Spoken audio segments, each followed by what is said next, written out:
In today's episode of HR Visionaries, we talk to Tithee from Aspire System. Aspire System underwent a merger, and therefore the HR team integration is something we talk about in today's podcast. Stay tuned. Welcome to HR Visionaries, where we unlock the secrets of modern HR. I'm Benjamin, your host. Join us as we shed light on today's HR universe with HR leaders and innovators from across the globe. Whether you're an HR pro, a business leader, or just curious about the future of work, this is your shortcut to the forefront of HR innovation. Brought to you by Hire, the AI talent attraction platform. Welcome to the latest episode of HR Visionaries. I am looking very much forward to my guest today, Titi. It's great to have you. Thanks for taking the time. Thank you, Ben. It's my pleasure, and I'm happy to be here. Lovely. Can you tell us a bit about yourself? Who are you? So my name is Tithee Paal. I am passionate about the field of human resources, people management, and engagement. And from the start of my career, I've organically gravitated towards these areas.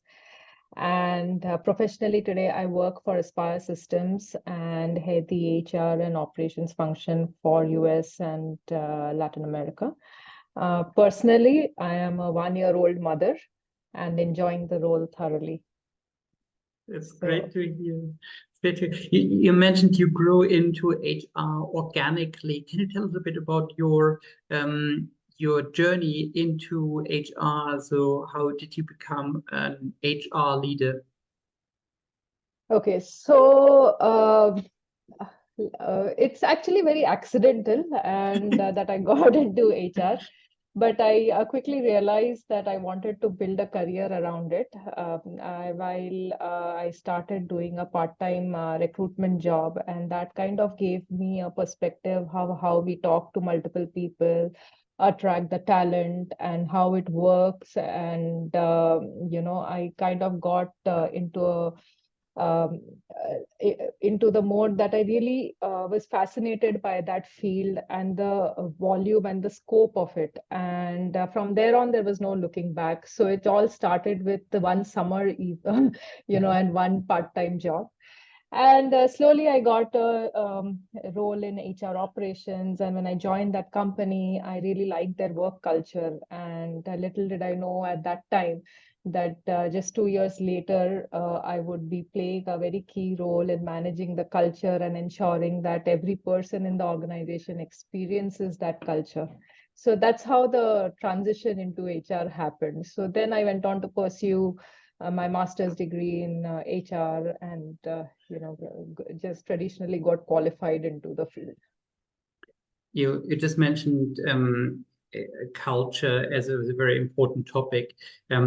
Why do you think culture is so essential to many companies nowadays? So, very interesting question, Ben, actually. So, I think culture itself has evolved over time, and post-pandemic, we are kind of looking at a different kind of work culture, where we have introduced the remote working model, the hybrid model, and today with globalization and multicultural environments, we kind of have a lot of cross-culture communication, diverse workforce, inclusions, and so how do we get everyone under one roof, and how do we kind of collaborate with such diverse set of teams? I mean, I think culture in an organization is now more about that. It's what kind of value that we bring to the table, what kind of diversities that we have working in such or adapting to such diverse workforces that span different cultures, languages, geographies. So I think culture is that which has evolved also with the onset of HR being evolving over time. So I guess that's what the org culture for me is today. That how do we kind of get everybody under a single umbrella and yet have them look at a common objective of the organization. I think what fascinates me so much about culture becoming so important is that, I'm also realize I'm not the youngest anymore, but like 15 years ago, or even 20 years ago, it was seen as some kind of a nice to have. However, nowadays it's considered business critical because you need people on your teams that are deeply emotionally invested in what they're doing, that everyone can be him or his or herself at work, cultural differences are seen as contributing towards like having more innovative, having a more diverse, innovative teams, having more a diversity of ideas, so that it became from a side project to the main show, basically. Absolutely, Ben. I mean, that is very true because, employees themselves are associated with companies nowadays. The relationship between an employer and employer is no longer transactional. It is no longer just about salary, just about benefits, or just about what the organization has to offer from the direct quantitative measures.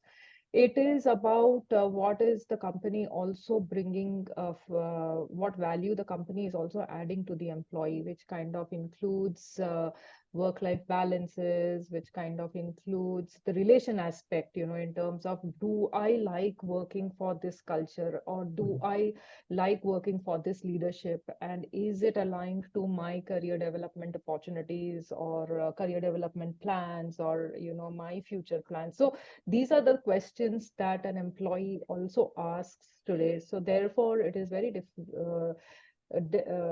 important that we kind of define the culture of an organization, and how do we want to bring about that culture of diversity throughout. You mentioned it's no longer transactional in terms of employee-employer relationship. Let's say you work or you are as a listener in an organization where things are still rather transactional. How do you think can you break this? How can you make it not transactional but relationship based? So okay, so I think HR by itself as a function also is moved from administrative to strategic. So having said that, and having a transactional relationship with an employer, I think the first thing to do there is to bring certain key initiatives to kind of first and foremost align leadership management, and to define the philosophy, to steer the organization in one direction. Once that direction is set, then get the employees, to understand that philosophy, to have a buy-in basically from the employee standpoint. I think that would be the starting point in terms of how we are effectively communicating the company's mission or objectives, and what is the vision of the leadership or the management, and which direction the company needs to focus on or move towards, what is the immediate roadmap or the plan of action. So when we have those things set in place, then comes the employees who kind of start believing those set of objectives, and who align with that.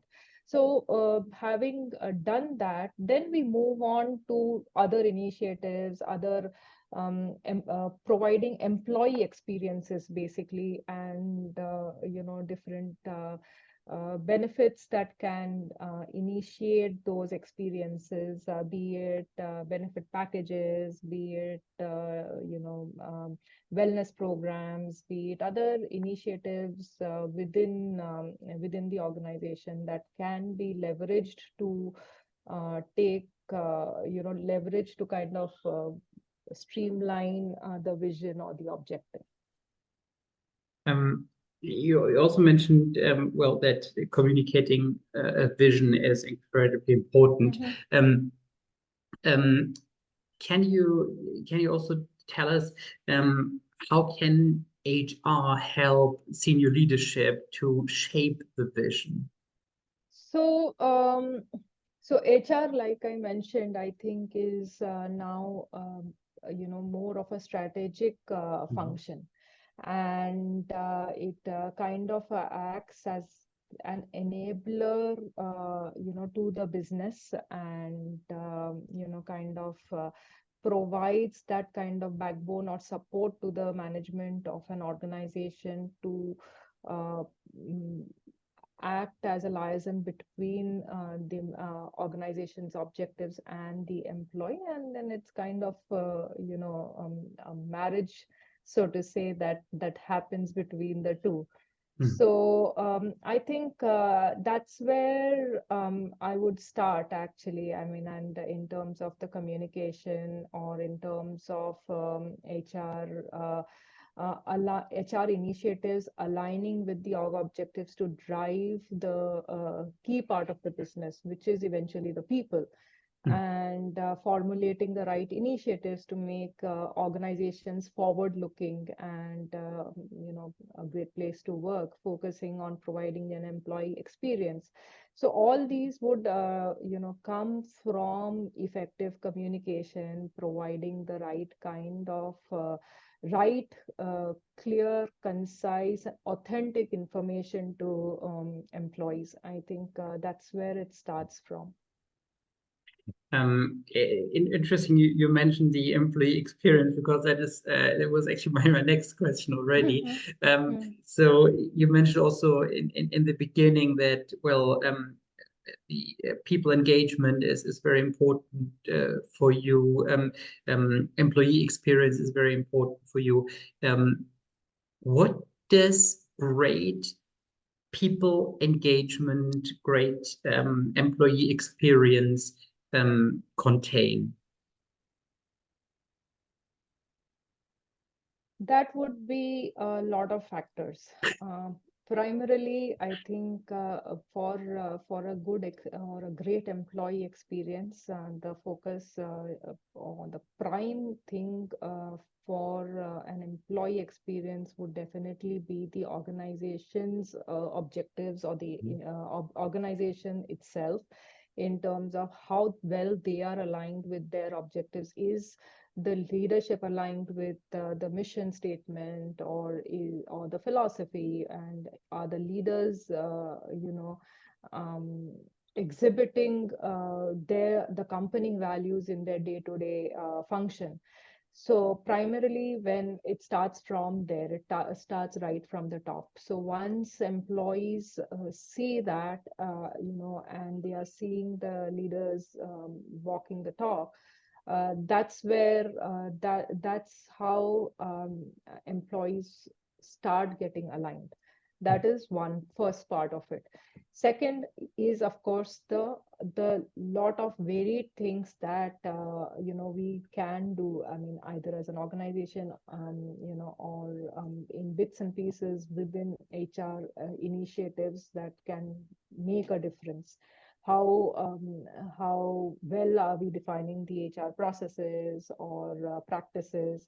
How well and effectively we are driving the data that we have to kind of take proper decisions, and how well we are communicating, how well we are building across functional interaction or collaboration, how well we are providing a platform, how good platform that we can provide for a multicultural environment where everybody can thrive together and work towards one objective, which is the organization, how well we are promoting inclusion. So all these things kind of provide that employee experience. And yes, on top of it, therefore, we definitely have the benefits, whether we have flexible benefits, because that kind of becomes an important part of an employee's experience in the organization. What kind of wellness programs that we have, mental health, emotional health. These are factors which kind of give employee that overall experience. Then. In particular, in a multicultural environment, it's I think very important to be mindful of of the background and the individual story of people. Therefore, yeah, I think it's also really important to get the engagement right, so that for some people, some people value certain benefits or certain appreciations by the company different than others. How do you manage that on a very comprehensive basis? Exactly. I think that's what the multicultural environment brings in, right? I mean, different needs. I mean, for example, my employees in US might have look at benefits in a particular way, but somebody in India would not look at the same benefits, or it may not be helpful for those. The same kind of benefits may not be helpful in that region. So a lot of things also become geography specific. A lot of things also become, we have to keep in mind, the different cultures, backgrounds, or even the skill sets that our talent have, to kind of come up with a plan and move forward from there. I mean, I guess those are the things that kind of would be needed to have. I mean, of course, I mean, now we also have tools which kind of help provide proper data. It kind of streamlines a lot of processes and provides some or improve some level of efficiency during recruitment, onboarding, providing proper channels of communication for hiring, pre-hiring. So all these things kind of, add to those factors, Ben. I'm not sure if I answered. I digressed a little bit, but I hope I have come close. No, it was great. I appreciate it was a very open question, right? So with so many different aspects. But I like to answer a lot, and therefore I also wanted to ask you, what is the initiative you're most proud of? Many. I mean, over the years, there have been so many, and when I look back and see. So let me tell you something which I kind of value a lot, and that kind of became a stepping stone. So it's accidental that I joined Aspire. I was working for a smaller company, mid-sized company, and which kind of focused only in the retail space. And that company got acquired by Aspire. And initially, like everyone, I was apprehensive with the new management coming in, and me being in HR. Though I had a lot of doubts and fears, it was also my responsibility to ensure that the teams are comfortable, and we kind of manage the transition well. So now when I look back, and I think about it, and it turned out to be good thing for me as well as the teams that kind of moved in with during the acquisition. But it took a lot of effort in integrating the two companies, be it from designation, salaries, processes, practices, compliance, initiatives, communication. And the way the whole transition was handled, I was able to get the comfort in the first month itself, and I kind of understood that this is the company I would like to work for because, because of the leadership primarily. I mean, the way they were open about the transition, they did not hold back or did not look at us differently. It was the interaction with the new management and the leadership, and I could see the rationale behind that acquisition was purely growth. And that kind of worked for me, and I played a key role in the transition during the whole process. It took about 2 years for the entire team to settle down and the business objectives to become clear. At that time, we were doing primarily serving the retail space in the Middle East region. Slowly, the objective was to grow in other regions as well, in other geos, and over a period of time we were able to achieve that. We kind of got good teams, subject matter experts, and kind of built a team around the existing one to ensure that we are growing from there on. So I guess that till date remains the my most fondest memory of an achievement, because it kind of exposed me to a variety of things. It exposed me to my first acquisition and what it takes in terms of building the culture, in terms of employee relationships, in terms of empathy, in terms of resilience, problem solving skills, challenges, concerns. So it was packed with everything that an HR needs to do, and I guess that till date remains my most valuable learning and most important lesson of my life. That resilience, emotional intelligence, and empathy will take you a long way. That's it's so super inspiring, and I think that also takes me to my next question. So, what do you guys at Aspire actually do? So we are a global technology services company. So that's what we specialize in, the areas of software engineering, data services, testing, and infrastructure and application support. So yeah, primarily that's we are in the business of IT services and solutions. So, what kind of people you normally speak to then when you hire people for your team? So we have two types of hires actually. So we have the laterals, and then we have freshmen or the trainees who are just out of college. So for laterals, we hire at multiple levels, primarily based on the skills that we work with. I mean, from the company's perspective, we work on multiple horizontals and verticals. In the vertical space, we focus on banking and financial services, insurance, retail, and high tech. For the horizontals, we focus on software engineering, software testing, automation testing, cloud integration, data analytics, and Oracle and e-commerce suite. So we hire our laterals from all these areas in multiple locations and levels. We take pride in building talent in multiple locations. So we hire freshers out of college, and we have these hirings across different geographies. I mean, in different countries in India, Mexico, Poland, and recently we've done it in US as well. So we hire from colleges and put them through a structured training program in any of our technologies. And thereafter, they get absorbed into the projects that we are working on. So that's actually from the technical side.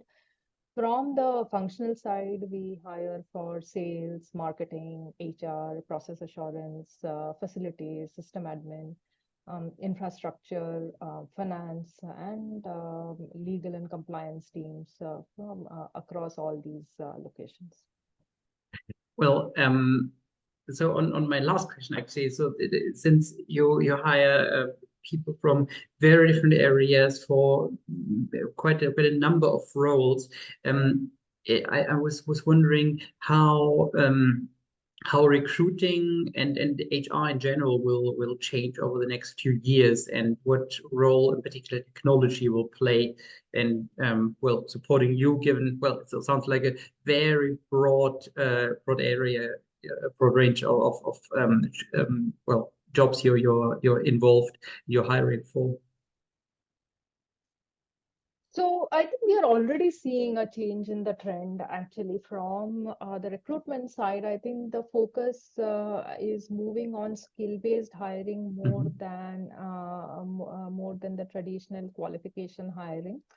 There is more of developing talent and having a structured talent pool available for cross-functional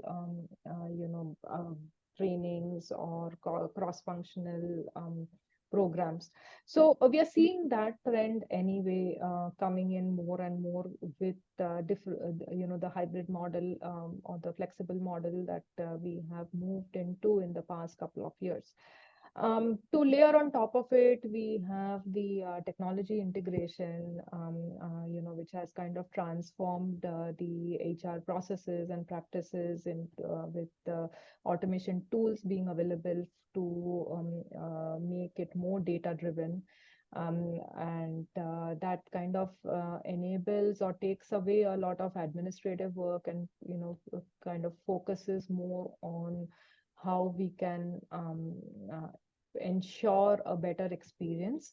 So analytics tool, ATS, HRIS, I mean, these kind of are just enablers to streamline operations, enhance the recruitment and improve the employee engagement initiatives that any company would have right now. So metrics is more and more becoming important, be it the HR metrics or data analysis, how the right kind of data being available to people to take proper decisions. And the entire alignment of HR itself, I mean, from being an administrator to a partner, I mean, that itself is a big shift where today the HR initiatives are kind of aligned with organization in objectives to drive a key part of the business, and that kind of is at the core is the people that work for the organization. And definitely, I mean, those are the changes. But of course, there is one thing which I think has not changed in the HR, is that how much the HR adds value to the business. And that definitely has not changed, whether how it was done earlier or how it is done now, or what we would do in the future. So, but there are changes by how the value can get added. I mean, in the future, definitely we are looking at AI tools, more and more automated tools and analytics tools. But the core function of HR will continue to be adding value to the business and continue to be being that strategic partner and advisory for the business. Amazing. Thank you so much, Titi. It was great talking to you, and I found that very, very inspiring what you said. Thank you so much. Thank you, Ben, and it was a pleasure being on your show and discussing this. And thank you so much for having me over. Thank you again, and thanks all of you for listening in, and see you next time.